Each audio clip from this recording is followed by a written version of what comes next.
in Portuguese means what it means exciting. It means what is it, I'm HD? Yeah, excited. exciting. Yeah, I'm So excited. it is. It's very excited. It's also the ASCII character for shift. It's either shift in or shift out. I can't remember if you're switching to an alternate character set. So that's fun. So we're shifting out. We're shifting out the new year and shifting in the new one with episode Hex E. So welcome everyone. We've got a great episode planned for y'all today. We're going to kick off with our fearless leader, HD Moore, as he talks about inside out attack surface management, IOASM, which is just, you're in for a treat. This is super, super cool stuff. I love it. Followed then by National Treasure Tom Sellers, who is a senior researcher here at runZero, principal researcher here at runZero, talking about the iSCSI protocol. And then me, Rob, will be talking about the embedded TLS and SSH stacks and how they interact with bills of material.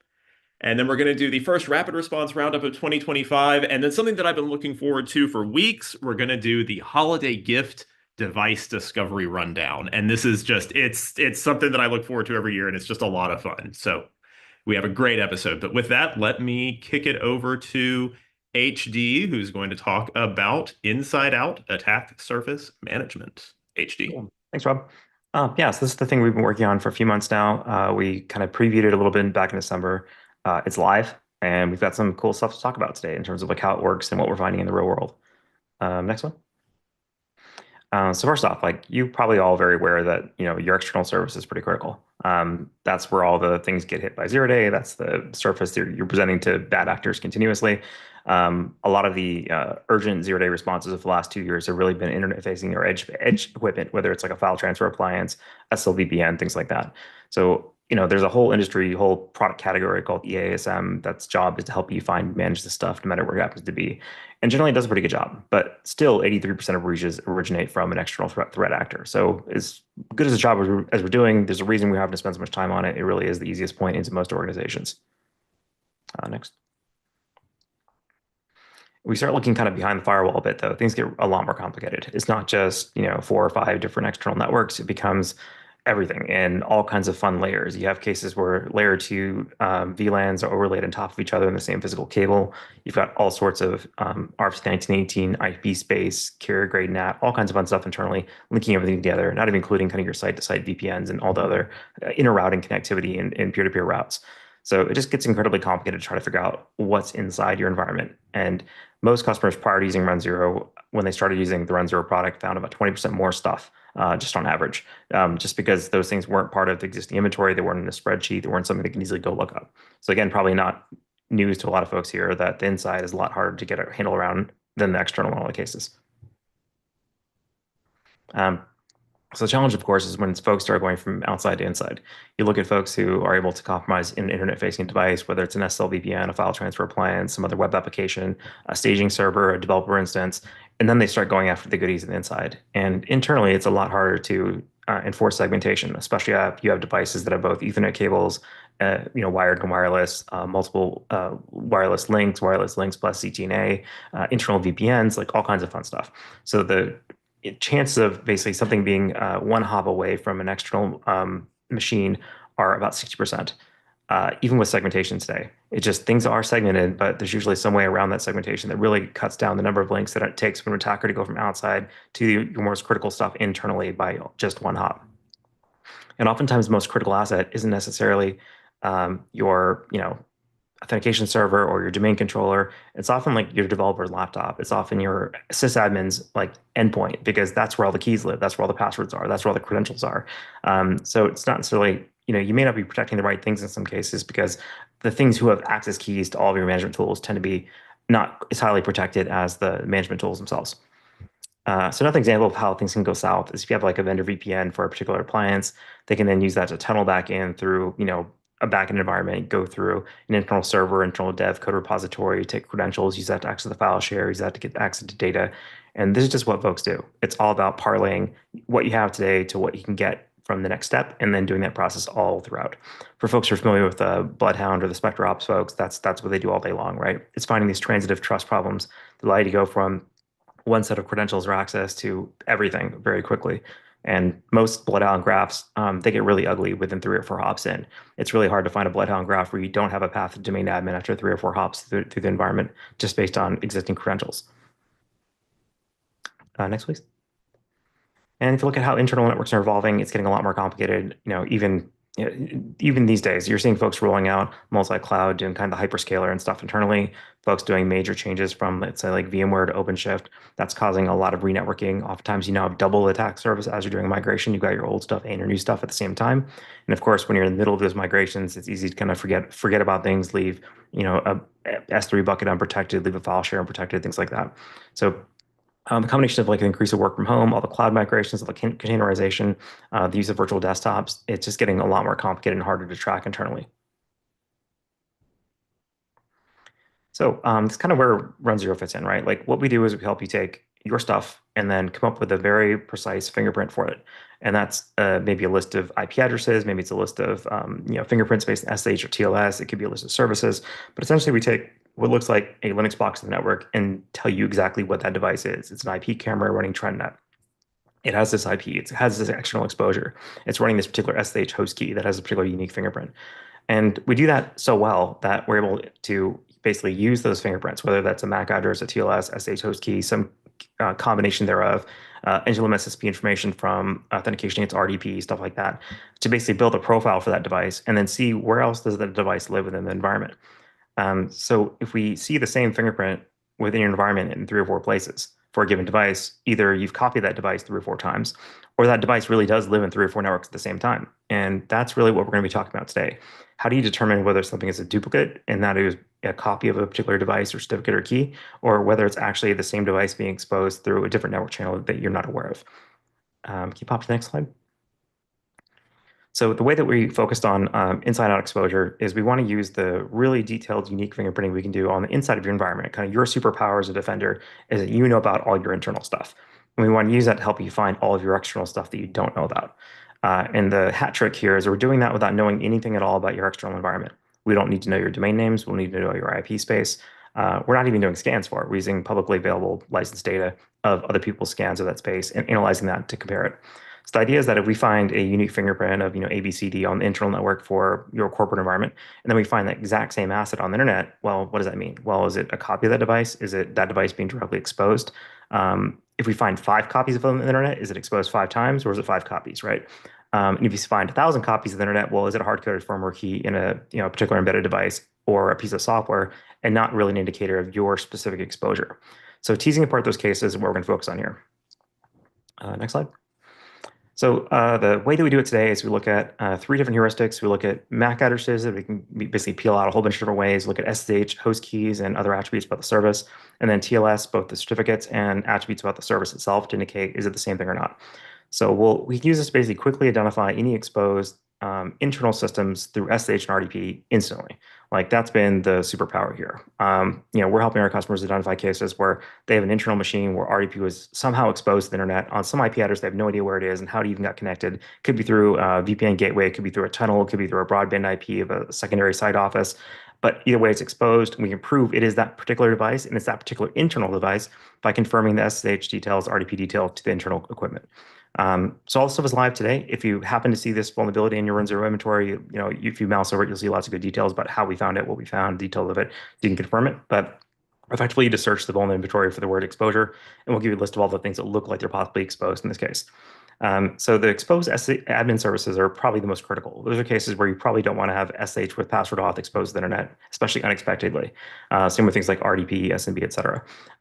For cases where it's a web service with an invalid TLS cert, like for example, we've got a network device and it's got the default cert on it, or has a self-signed cert but hasn't been rotated. Those are usually a little bit higher severity than the next class because that's a device that you probably didn't mean to expose the internet. It doesn't have like a public DNS name associated with it. It doesn't have a valid CA signed certificate. So it's a device that could be inadvertent. So we map those up slightly differently. Those end up being marked as, I think, a medium exposure vulnerability right now in the product. And the next category we have are web services that do have a valid TLS cert. They do have a valid CA root signer. Oftentimes, those are machines that are behind the firewall and they're intentionally, exposed. They're intentionally the back end of a load balancer, or there are developer portals using the same TLS cert as the actual production portal, which may not be the best practice, but it's pretty common in the world. So for those ones who mark them as low, because we know like this is something that you're probably aware of. If it's got a public DNS cert and you've issued a real certificate for this device, it's probably not something you're completely unaware of. It's probably something that's more intentional. And then lastly, we look for cases where same device claims to have the same MAC internally and externally. And that's a pretty convoluted process because of all the different things you have to filter for. But if you can find a device where we're able to leak the MAC address out of, let's say, MDNS or some other like discovery service, and then we find the same MAC through like maybe an ARP request on the local LAN, we know it's the same physical device if there's not duplication and there's other heuristics that we go through. So that's generally the scope of the feature. It's helping you find things that are inadvertently exposed, and you generally aren't going to see a lot of these. You're going to see a lot of cases where we detect shared and bad host keys or crypto keys. You're hopefully not going to see a lot of cases where it's direct exposure, especially not for things like SSH and RDP, or you probably have a bigger problem on your hands. Next slide. So for MAC addresses, these are fun. So, runZero, we pull MACs out about 50 different ways. You can grab them out of everything from AMDNS, NetBIOS, UPnP, serial number headers of various flavors. One of my favorite ways to get a MAC address is actually through local DNS. So if you don't have direct access to the layer 2 LAN that you're scanning through ARP, what you can do instead is do a pointer request lookup to the local DNS server. And oftentimes devices like Brother printers, Access cameras, they'll actually create a host name internally that's access dash in their MAC address in hex. And they send that to the local DNS server during DHCP as part of registration. And now your local DNS server responds back to the pointer record for that IP with that nice host name that has the MAC in it. We do some quick sanity checks on that and say, yeah, that's actually an Access camera, and here's this MAC address. Now we have the MAC just by querying your local DNS without even having to talk to layer 2 at all. So it's those kinds of techniques, but then just layered 50 plus times on. We then take and correlate that against internet-wide scans that also pull the MAC address that have all sorts of different squirrely holes, whether UPnP headers, all kinds of weird leaks through configuration pages, things like that. And then we say, great, for this particular MAC of this particular device, is it something that's commonly duplicated? We look across the entire corpus of the entire internet and say, okay, of the 38 million MACs we see on the internet, is this one that's commonly duplicated? Is it commonly duplicated just within one ISP or within one customer account or within one particular area, or is it really widely duplicated? And we start building a list of those. And for the ones that we know they're really commonly duplicated, well, we can't really match on them. So, it's not great that someone can remotely detect your MAC externally, but it's not an exposure by itself. It's no confirmation. Similar one is like, okay, if it's an OUI prefix, not even registered, it's like an unknown vendor prefix. So it's going to be randomized MACs. Services like DigitalOcean, Azure, AWS, they'll give you just basically a random MAC that could be in any part of OUI, could not be. Those are really tough to work with. And lastly, virtual host MACs like VMware. The MAC space, even though it looks like it's a pretty big namespace, like, basically 48 bits, there's actually a lot of real collisions of virtual VMware MAC addresses out there, even across multiple customers. So you can see, customer A, B, and C would all have the exact same MAC address for an internal appliance. And that's pretty common in the real world. So we also have to take that into account as we're going through and filtering it down. So that's the way we handle the MAC side. Next slide, please. And for TLS certs and SSH keys, it's a little bit different. So we use a technique that was created by the Hanno Bach, who creates the Bad Keys project. And instead of hashing the TLS certificate or the host key directly, where you're looking at the certificate itself or the kind of the body, the whole X509 attributes, what we do instead is we derive a hash based on the crypto material itself. So we take like the public key, and in the case of RSA, we'll look at the RSA N modula, and we basically use the hash of the N modula, because it doesn't matter whether it's one the N or the P or the Q, et cetera. As long as we have one of those two numbers, we can basically factor the next number. And so it's one of those cases where you really just need one of those numbers to be able to correlate it. And there's cases we've seen where multiple devices will have different TLS certificates, but they'll actually have the same crypto key behind those certificates. And so, of course, they have different SHA-256 hashes for the cert, but it's effectively the same hard-coded crypto key. And existing tools that just do SHA-256-based lookups of crypto keys aren't able to find those because they just look at the X509 attributes of the full cert. They don't actually look at the crypto material itself. So that's the gist behind it, is that you want to be able to deduplicate these things based on the actual private key, public key information, not based on the wrappers around it as part of the host key or the certificate. So we look at that and say, great, for this given hash, is it publicly exposed on a whole bunch of different subnets? Is it like all across the world? Are there millions of these things or not? If so, it's probably a hard-coded firmware key, or it's probably a large service provider where they're using the same key for everything for some reason. Is it a well-known compromised key? Was it a key that could have been generated through the OpenSSL bad PRNG issue a long time ago? Is it part of the bad keys project, either the newer one or the older one? The reps have maintained repository. Is it signed by a valid CA? Is it present on multiple internal devices too? So let's say we find the key only once on the internet, but we see it 20 times inside of a network. Well, what does that mean? Well, it means like, okay, one of those devices could be exposed, but it's probably not just one device. It's probably a bunch of different systems all sharing a key. So we have to take that into account as well as in terms of exposure. And lastly, is it the same application? So you could see the same crypto key in more than one device, but one is SSH version A and one is SSH version B. You know it's probably not the same physical device unless it's updated within that like 1 hour window between scan A and scan B. So you want to take into account the application fingerprint as well. So once we navigate through this entire path, then we say, okay, great. We know it's actually the real device. We know it's only one device internally, one device externally. There's probably a pinhole, hole in the firewall. We can go directly from external to internal. And that's what we're trying to find and identify in these cases. And we found quite a few. Next, please. So here's what it looks like in the product. This is an example. This is my home server. So, those are my IPs, trying to DDoS them or anything. But I was actually surprised by this. When I first looked at this data, I'm like, why does my internal web server that I use for like home automation stuff have two different public IPs on it? I've only got one, ISP I'm paying for. Well, it ends up when I canceled Spectrum 6 months ago, they never turned it off. So I've got a dual WAN firewall and I just kept the cable modem I own hooked up to it. I haven't paid Spectrum a dime for at least 6 months and I'm still getting public IP traffic directed into it. So it was that kind of eye-opening just for my own internal home lab to see that there's an inbound connection to an internal node that I intentionally expose in this case because it's also externally visible for home control stuff. But it was surprising to find an IP address that I didn't know about, basically. So it's pretty neat. So definitely recommend, even if you're not testing this in a corporate environment, try it in your home lab. If you have any kind of port forwarding stuff going on, oftentimes we can identify those port forwards just as part of the work. Next. So I'm talking about 4 case studies. These are based on anonymized stuff that we've seen effectively in the product over the last couple of months of doing the research on this. These cover real compromises, real intrusions. So names were changed to protect the innocent and so on. But in this case, there's an organization that they're a big global manufacturer. They're moving away from Palo Alto firewalls as their primary SL VPN to basically zero trust network access agents. So instead of going through the VPN, connecting to internal servers, they just go through their zero network tool, and that handles all the internal communication, proxying, authentication, et cetera. So the plan was to go through and decommission all the stuff. So they go through and they rip out all the appliances, they take them all down, they change their DNS records, no longer point VPN 1-so-and-so.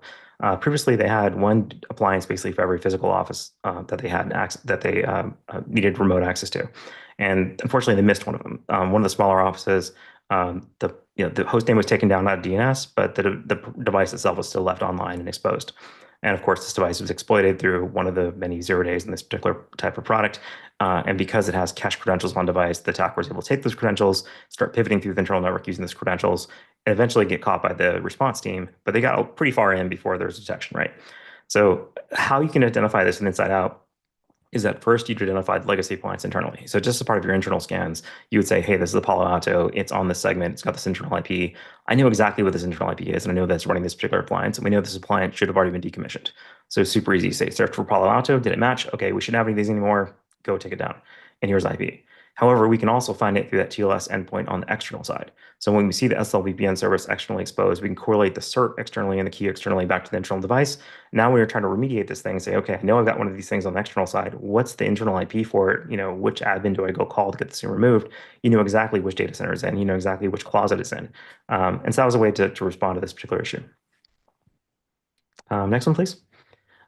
This is a really interesting case that a lot of folks don't think about. A lot of companies will issue laptops with mobile broadband cards built in. So it's like a little Wi-Fi card, little PCIe, it's in your motherboard. You don't even think about it. And for this particular organization, they're a big finance shop. They issued laptops to senior staff. They all have these mobile broadband modems set up, and they're connected all the time in the background. They're just kind of, if you don't have Wi-Fi, you don't have Ethernet, you switch to that, and that's how your connectivity. So the devices stayed kind of connected, even though they're on the corporate network or traveling or on their home networks, they still stayed connected to mobile broadband. What we noticed during an internal scan is that we're able to identify external IPs internally by querying different protocols unauthenticated, things like NetBIOS, DCRPC through the OXI2 resolver. And we're able to say, hey, this device actually claims it as a public IP. Like, that's not good. Why does this executive's laptop have a public IP on a V6 range that you guys have no idea what it is?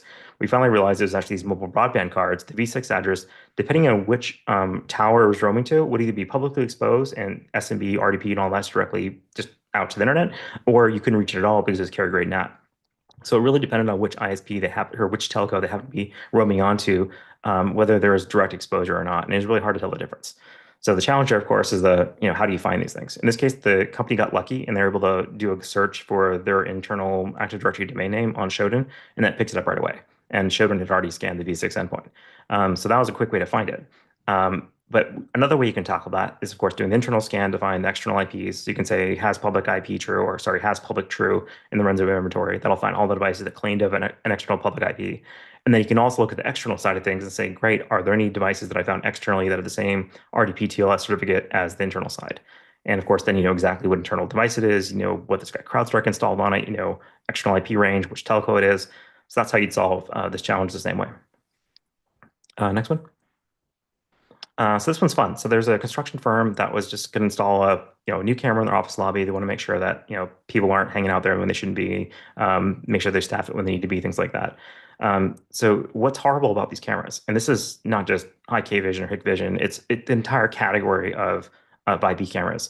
The default setting for Hikvision, for Amcrest, for a whole swath of these things is to automatically cut a hole in your firewall through UPnP and then port forward RTSP, the web admin interface, and the internal management service directly in from the firewall. Now, if you're a normal consumer who are not a techie and you get a modem from your ISP or a router from your ISP, that router is going to have UPnP on by default. The second you put this camera on your internal network, it's going to cut a hole into the firewall, expose itself to the internet, and that's that. So if you've got UPnP enabled in your firewall, it's a great time to go turn that off. In this case, because this was a network they weren't really putting a lot of scrutiny to, the outbound connectivity for this camera was a broadband modem. And of course, it had UPnP enabled. This device is directly exposed. And of course, this device was running an out-of-date firmware that was exploited through an off-the-shelf bug, RCE through the PHP endpoints, and the attacker started pivoting to internal discovery. So the team noticed it when they started seeing the internal scans coming from the camera, because these cameras are basically just a Linux box with a neat little shell on it. But at the same time, it's hard to find. So your traditional external attack surface management would have found this as well if the broadband IP was included. The real challenge was how quickly can you find it? How quickly can you detect it? And how quickly can you mitigate it?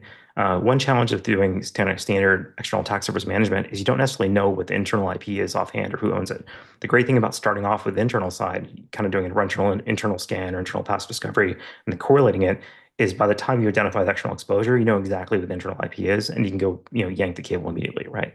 So the idea is to minimize the time to exposure. And last one, and I promise I'll hand it off at this point. So another fun case, we had a company that was a global retailer. So apologies for the typo here. They had a widespread development team, half the team in the US, other half overseas, but they're also working with external contractors. And it was really annoying for the team to be able to share their work in progress with the contractor because they had to push to the test system. Test system would take 10 minutes to update. And so it was really hard to iterate kind of on the fly with the design teams that they're working with. So they said, well, there's this cool thing called Cloudflare tunnels. Let's use that. And Cloudflare tunnels are kind of like ngrok or just remote port forward, kind of does what it says on the tin. It makes your internal thing externally exposed. And of course, because this is a development version of the console, it had an endpoint that leaked all the environment variables. And because we're all 12-factor developers these days, those environment variables are full of your credentials.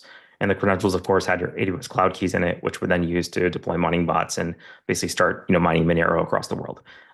So, mining bots are probably the best outcome in this case. Instead of like data being stolen or code being backdoored, it was just an AWS bill to go contest. But at the same time, it was not a great outcome. So an internal scan found the self-signed cert of the developer's workstation. They also mapped that external scan externally to the Cloudflare tunnel, and that pinpointed exactly what workstation leaked the key. So it made it much faster to remediate the vulnerability, remediate the issue, because you had both the internal and external side of that together. Cool. So that's it for the 4 cases. Do you have any questions about how we did these and how they work? Let me know. I do want to spend a couple minutes here talking about something called bad keys, which is a really neat project. So the cool thing about this entire approach is that there really are no real false positives. If you see a device with the same SSH key or TLS key or RDP fingerprint on the internet and internally, you've got a problem. The question really is just which problem do you have? Is the problem that device is directly exposed, or is the problem that you actually have a machine that's been cloned and now the external device, if it's compromised, has the private keys that you're also using internally and vice versa? So it's really common for keys to get hard-coded into firmware, especially with things like IP cameras, routers, switches, things like that. They often ship with the default certificate because generating an RSA key on an embedded device is a really slow process. So there's kind of a performance reason why folks do that. So it's separate from the exposure aspect, you do want to treat these shared crypto keys as a problem to solve. If you go into your runZero inventory, for example, search for vulnerabilities, look for the word cryptography, we're going to start reporting these shared keys across everything. So you've got an internal appliance that you license from a vendor, and they've got the same hard-coded SSH or TLS key. We're going to flag that right away and actually say, hey, this is a shared key. Go rotate the key. And so this project is a mix of using some internal stuff that we do here. So we look at internet-wide scanning data. We look at all the commonly exposed and reused keys, and we create a big database of those internally. We also use the data from the badkeys.info project, which is the website if you want to go browse to it. It's this awesome project by Hanabak. He's got the great little Python tool. It builds these like block lists and stuff like that. But effectively, it's a really fast way to look up a key to see whether it's been compromised. And the bad keys project is very much for keys where the private key is also known. So if you see the project, if you see a hit in bad keys, it's not just that it's a public key that's widely observed. It's that the private key for this thing is literally on the internet somewhere. So in the most recent addition to bad keys, they added the 100,000 plus keys that they decrypted from the Fortinet breach data leak that happened semi-recently. So all of the hashes for those keys are not part of the bad keys project. And you can use that to look up and say, okay, is my Fortinet appliance using a key that has already been compromised through this previous data leak? So that's it for this section. Thanks again, and yeah, looking for any questions. Hey, HD, there's a question in chat about whether or not this inside-out attack surface management is available for on-prem implementations. Not yet. The problem is it has to talk to a server that we operate in the cloud, and we don't have a good way to hook up A to B yet. We've got a couple ideas for how to do it. Either for folks who are not offline but are on-prem, we can probably just give you an API token you can use, and you just add that to your local config variable, and then it talks to our server. So that's one option we can take. The other one would be to just give you a copy of the entire data set and run that whole thing locally. The challenge, though, is then you're basically pulling down about 18 gigs a day, and you have to maintain about 150 gigs of data on a pretty fast NVMe or similar fast flash storage device to be able to search it quickly. So we'll find one of the ways to do it. Let us definitely drop us a note if you're interested in it. And we can chat about whether basically API access to the public server we operate would make more sense, whether that's our US one or EU one, or whether you'd like to run it all on-prem entirely. So just let us know. Thank you. 18 gigs should be enough for anybody. It's fine. It's 18 gigs a day. What's that between friends? So thank you, HD. Truly, truly fascinating stuff. That's one of my favorite things I've seen in a long time. And now we're going to move over to Tom, who's going to talk about iSCSI. SCSI was that's what rich people had instead of IDE for their hard drives, right, Tom? Is that how that worked? Yeah, for a long time it was. A long time in internet years. So I want to talk about iSCSI a bit. We're going to be today we're releasing some coverage for iSCSI, and so we want to take an opportunity to talk about what iSCSI is, how it works a little bit, and then what the benefits are to you for knowing about its presence in your environment and its configuration. So to provide some background on iSCSI, iSCSI is just a TCP/IP implementation of the SCSI protocol. And what SCSI was a protocol that was developed in the 80s for hardware connectivity between computers and I/O devices and peripherals like hard drives, tape drives, scanners, and things like that. And as Rob mentioned, it had benefits over existing connectivity like IDE in the sense that it was faster, and that it also allowed connecting more devices. The initial protocols would let you connect 16 devices, whereas later ones would allow connecting much more. But this was popular in the late 80s and the early 90s because of its speed and because of what it could connect. And when I was back doing IT full time, I had a variety of devices that used it. Usually they were servers, higher end servers, and in some cases scanners that were connected over external cards and cables to devices. And so that's what SCSI is. It's basically just a faster, more scalable physical storage connectivity mechanism. And what iSCSI is basically the encapsulation of the commands for SCSI into TCP on top of IP. So SCSI is a block level communication, like it sends individual commands down the physical connectivity to the drive to say, write this bit and read this bit and change this. iSCSI is just that encapsulated. And what that did, what allows you to sort of decouple the connectivity between the device that's consuming the storage and the storage itself. And that has a ton of benefits. For example, what you could do is you could build what is called network attached storage, which are large cabinets of hard drives, in some cases, hundreds of hard drives that are incredibly fault tolerant, that have various connectivity between trays and switches. There's just really scaled up storage. So you could leverage economies of cost and the robustness of these implementations, and you could connect to those over the network. And a good way to think about it for those folks who didn't live in that archaic time is that you can sort of think of it like cloud. The benefit of cloud today is that yeah, you got the benefit of scale and you got the benefit of ease of provisioning. You can quickly turn things up. Well, if your paradigm in the day is in order to get more storage, you have to turn the server off and you have to physically put in a bunch of drives unless you've got hot swappable bays, which were awesome at the in the day. And you had to physically buy the drive, ship the drive, put the drives in, and then go through all the mechanisms getting everything up and running. What a NAS did with iSCSI connectivity is you could just have this massive system of drives that you could scale over time. And if you wanted to, say, give storage to a device, you could carve some of that storage out into a redundant, into basically whatever level of redundant array that you wanted and expose that to a device or multiple devices. And so it allowed you to quickly provision storage to resources, which is great because in the early 90s, when this was becoming more and more prevalent, you had things like VMware coming up that would have clusters. And so you wanted to quickly be able to provision storage to VMware if your needs scaled, for example. And so that just allowed you to take advantage of economies of scale and quickly provision access to storage, which made basically IT operations a lot better. Excuse me. And it also had certain benefits for security. So you're going over the network and you really want something to have authentication, any kind of service to have authentication. So iSCSI had CHAP, which CHAP isn't the greatest form of authentication. It's not even close, but it's better than no authentication. And if you're on a storage network, hopefully those tended to be isolated. You didn't tend to have a lot of assets on them. You tended to have like the things consuming the storage and the storage, both from security perspective and from a performance perspective. You want to have the lowest latency as possible. The other thing it did from an availability standpoint is that iSCSI enabled you to have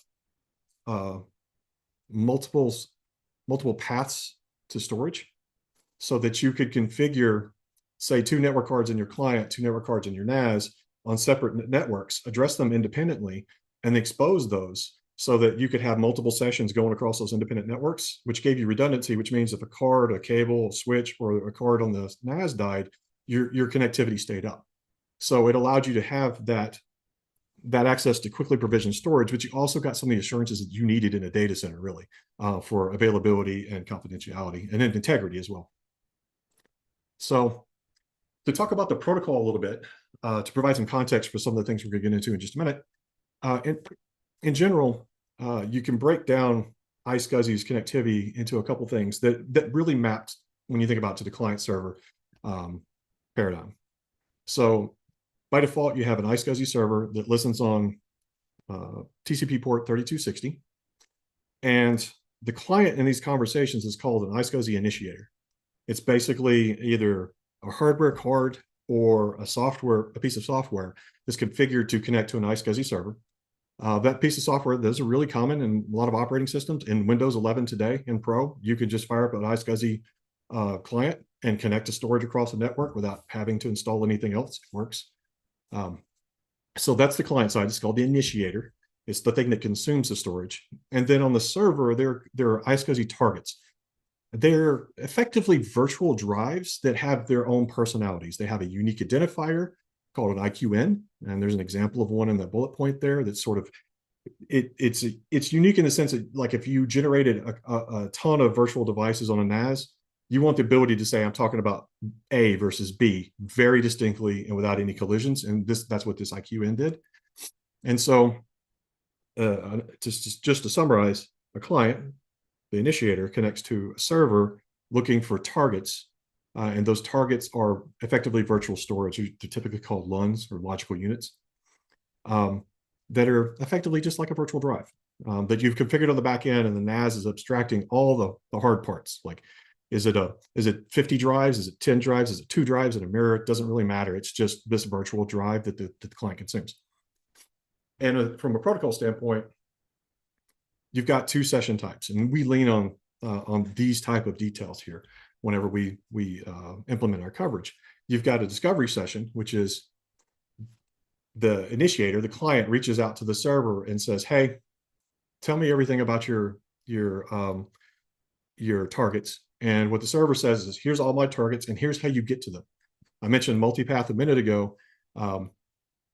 Whenever the server says, "Here's my targets," it gives you the IP addresses and the ports and the names, so that if you have multiple networks or multiple pieces of connectivity, like if you have a client with 2 distinct network cards on different networks, it can pull that information over one link and then know the paths to get to the server. So if it can use multipath, it can take advantage of it.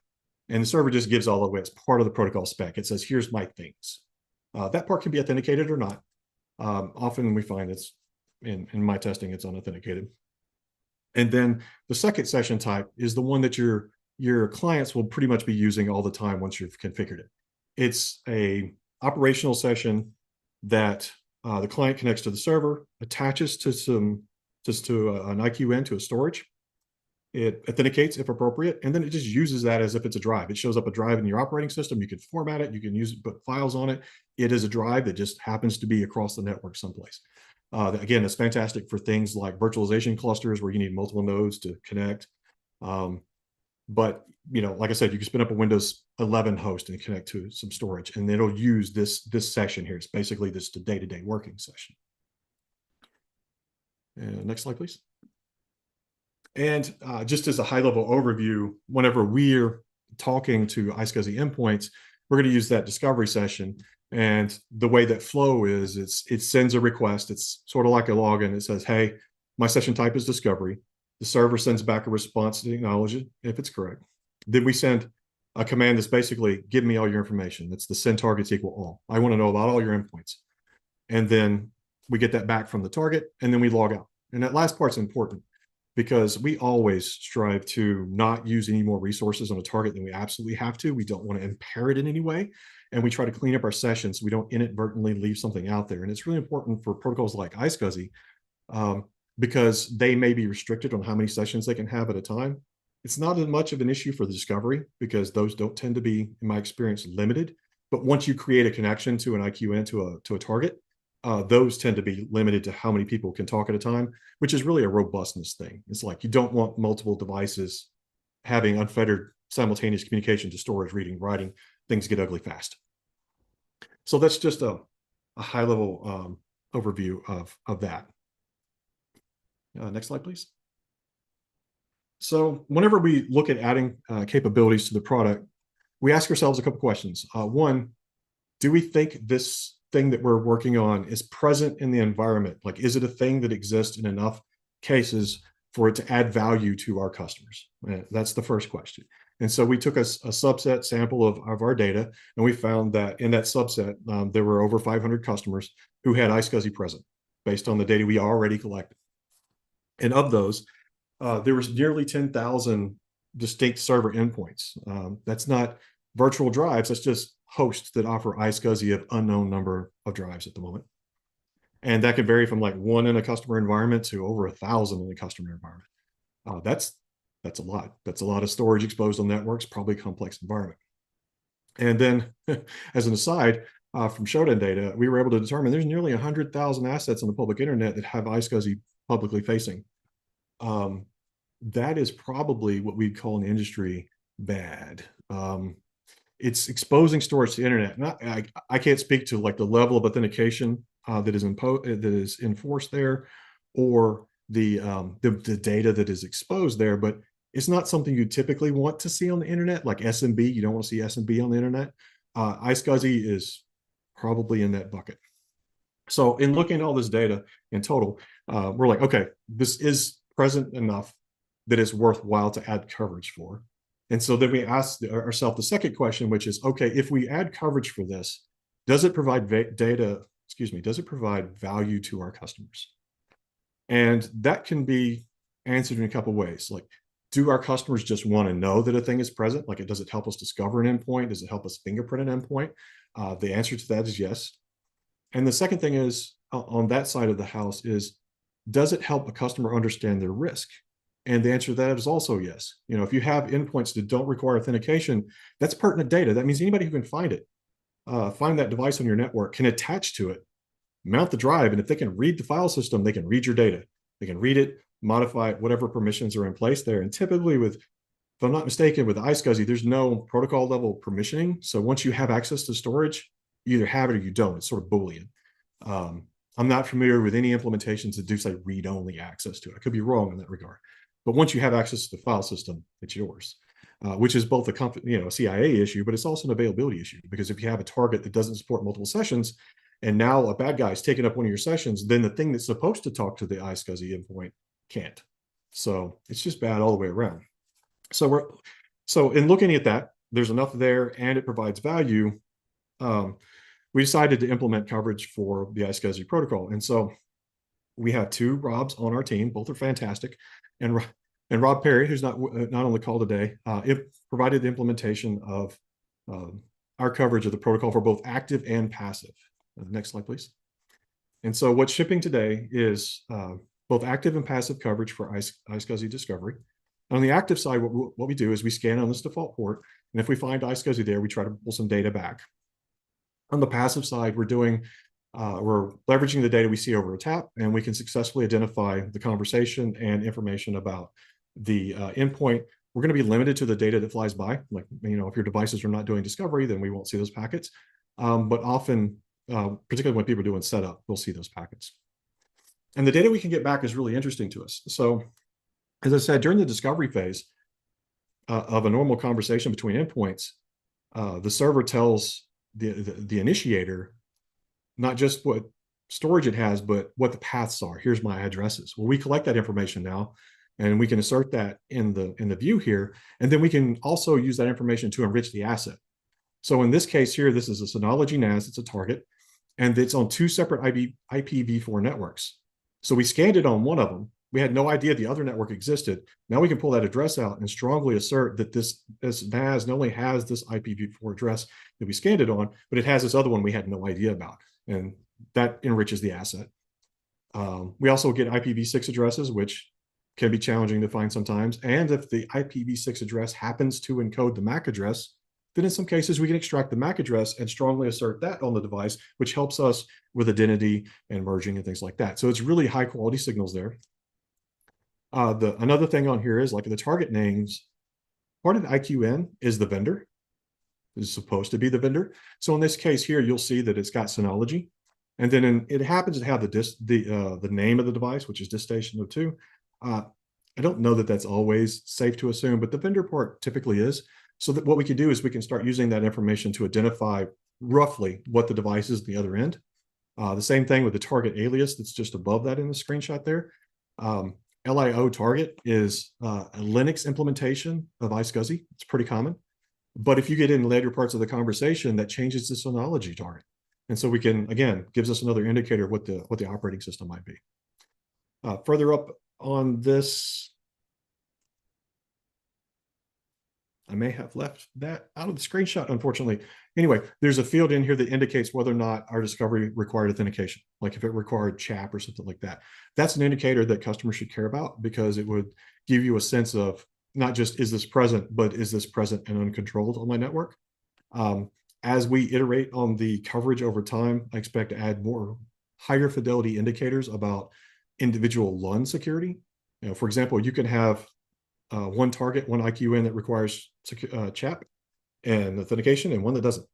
And so the intent is here soon to ship an update that will indicate which targets don't require encryption. And that's a thing that folks care about. You should be able to search for that information and get a quick summary of just what you're looking for. So you may not care that it's present, but you should care if there's no authentication required. And as I said, that's going out today. So that should be it. Any questions? Thank you, Tom. You know me, I love random network protocols, and that is beautiful. And also, it is a little vaguely disturbing that there's 100,000 exposed iSCSI devices on the public internet. That's what was the technical term you used? Was it bad? Bad. It's a bad idea. It's a bad idea. And there was a comment from one of our viewers. Yes, if you're interested in remote storage protocols, the 9P protocol from Plan 9 is really beautiful and elegant, and sort of vaguely fills the same space. And we had a question from the audience. How many of those devices, do we know how many of those are honeypots off the top of your head, Tom? I don't know the answer to that. That is a very, very valid question, particularly on the Shodan side of the house. Mm-hmm. But I don't have an indicator on that. I don't have enough mature data at this point to be able to say. but it would be an interesting question for us to ask. Between 0 and 100,000 is the answer. So Yeah, somewhere in that range, I think is probably a safe statement. More than one, yeah, that's probably also a safe statement on zero. Um, I would say that we don't tend to intentionally identify honeypots. mhm.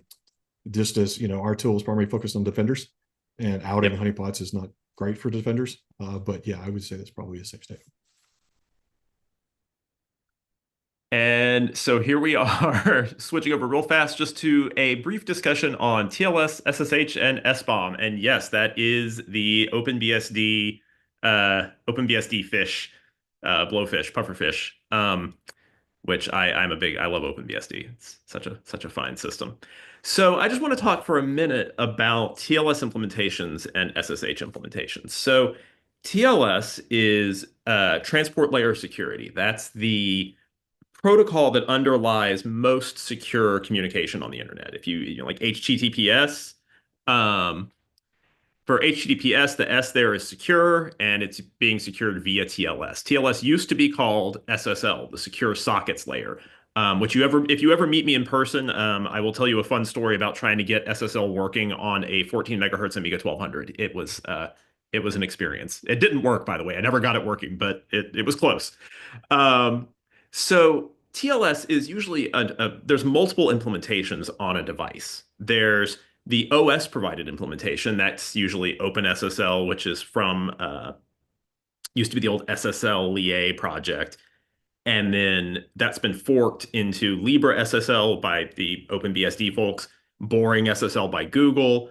And that's sort of the de facto implementation on Unix and Unix-like operating systems. And then there's S-channel, which is not the S-channel utility that you get on some systems. S-channel is one of the names for the Windows implementation of TLS.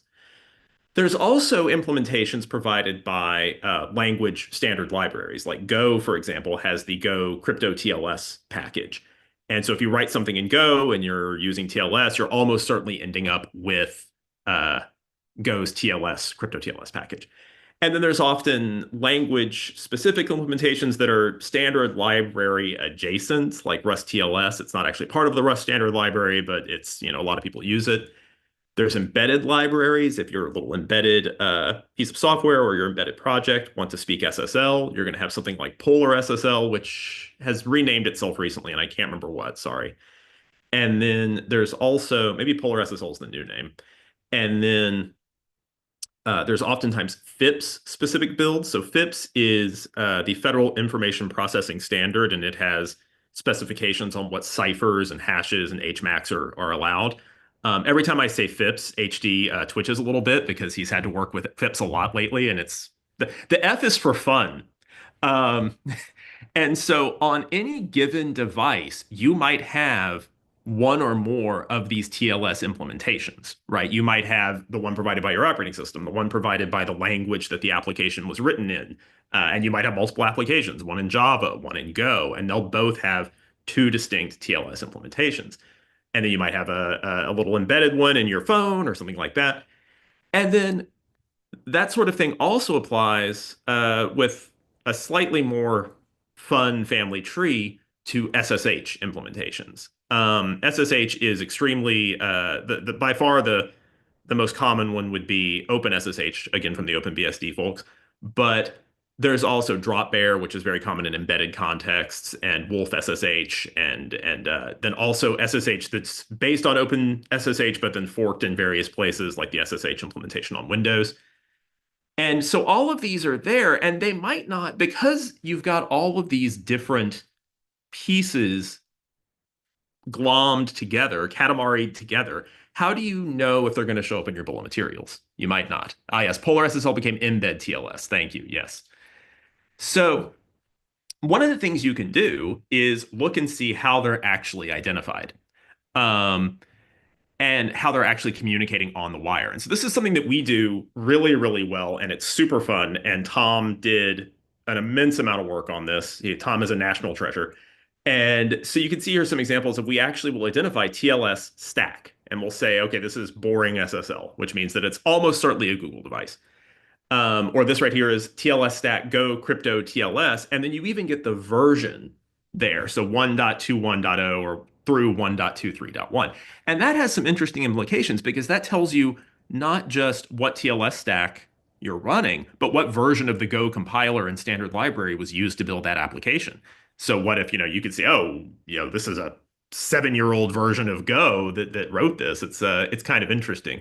And that's something that, in a publicly given, a publicly published bomb, you might not have that. Uh but here you can say, oh no, we actually have this information. And then same with SSH, the banners are often a lot more informative than you think. And this is all sent pre-auth. So you can see all these different SSH banners here, like that Rosh. I sound like Sean Connery. Rosh, that means it's I think a MikroTik router. Um, and then drop bear means it's an embedded device. And you see all these Ubuntu version numbers there. All of that is useful for uniquely identifying the SSH server and oftentimes the vendor and maybe even the specific version of the operating system that SSH is running on. So that's another way that you can get this information for that might not be publicly present in your SBOM. And so I wanted to, because SBOMs are so important, it's kind of interesting to remember that these embedded libraries, you might have multiple of them on your system.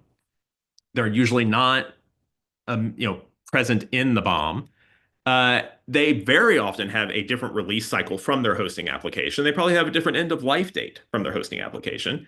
They can have vulnerabilities that they may have disclosed, but the hosting application hasn't disclosed. Sometimes they're completely unsupported, and they can tell more about your information than you think. So, I just wanted to kind of point that out that it's easy and fun to tell exactly what you've got on your system when you see what it's actually saying. But now I want to hand the mic back to Tom to go over the first rapid response roundup of 2025. So Tom, we had some interesting stuff happen so far in the past couple of months, right? Yeah, we sure did. We had quite a few rapid response blog posts that came out to help our customers out and others out over the last month and a half or so. I've selected just a subset of those in the interest of time that folks may want to be concerned about. The first one there is the Fortinet, FortiOS, FortiProxy, FortiSwitch vulnerabilities. There's two CVEs. They're both rated as 9.6. The first one is an off bypass doing basically due to being able to send a request directly to Node.js that supports the application. That's not great. And the second one is a hard-coded key on FortiSwitches that is also CVSS 9.6 that allows people to craft certain requests using that key that basically results in code execution. Both of those are incredibly high risk, as you can see about CVSS. We recommend folks patch, like all of these, patch as soon as reasonably possible. And guidance across the board on these is also going to be, please don't expose your management interfaces to hostile networks. And also consider your internal network a hostile network when you can, and segment your management interfaces into dedicated VLANs and networks. I'll just keep in mind that only works if the service you're exposing does need to be exposed for you to manage it. So if you have an SLVPN, the only way to manage your SLVPN is through the VPN, and you can't put another VPN in front of it. Good luck. Yeah. There's a GIF all the way down. Right. There's an image that can go there that's like the various vendors' VPNs and the things that they stop, so that once you've layered them through, you've stopped most of the Swiss stuff. cheese it's like, model. Right. It's like various sieves. So to get back on topic, like there are some architectural things that you can do to reduce your risk, and then also please patch. The Avanti Connect Secure, Policy Secure, and Neurons, again, there are two CVEs there that have different risk profiles, or excuse me, CVSS levels. First one's a 9.0. It's a stack buffer overflow. Results in remote unauthenticated. It'd be fantastic if I could talk. It results in remote unauthenticated remote code execution. And that's a stack buffer overflow. And then the second one there, 7.0, similar stack buffer overflow. It's a local prevest, so it's not as bad. But upgrade all the things again. I've got another entry here for Avanti Cloud Services Appliance. There's 3 CVEs. One of these is a 10, and they're all related. Like you would put them together you would stitch them together for your attack. The first one, the 10.0, is auth bypass, which equals admin rights on the box. So you can just bypass authentication. Now you're an admin. The second two that are related to this are both 9.1s. One's a command injection. So you have to be authenticated, but once you are, you can inject commands and run commands in the operating system on the box, not, so admin access in the app results in box compromise. And the second one is SQL injection. So again, if you're an admin, you can use SQL injection to run arbitrary SQL commands in the database that you shouldn't normally be able to do. Combine that with the CVSS 10 that gets you admin, you can now do all the things on the box. There may be some constraints on the box, like once you're admin in the OS and running commands, you can only run commands as the app. But we see a variety of vendors that like to run their apps as root. So the next one there is rsync. This is kind of an interesting one here. So there's a buffer overflow in rsync that resulted in a CVSS 9.8 vulnerability. Basically, it's remote code execution. There were other vulnerabilities that were fixed at the same time. This is the one we've chosen to talk about because it's RCE. I would like to point out on this one that it's fixed if you upgrade to rsync 3.4.0. And if you go look at the release notes for 3.4.0, it doesn't say anything about fixing vulnerabilities. It's got a long list of things that is fixed, and none of them say there are security issues that have been fixed here. And I find it really concerning because it doesn't help your users understand their risks, so they cannot prioritize the remediation efforts.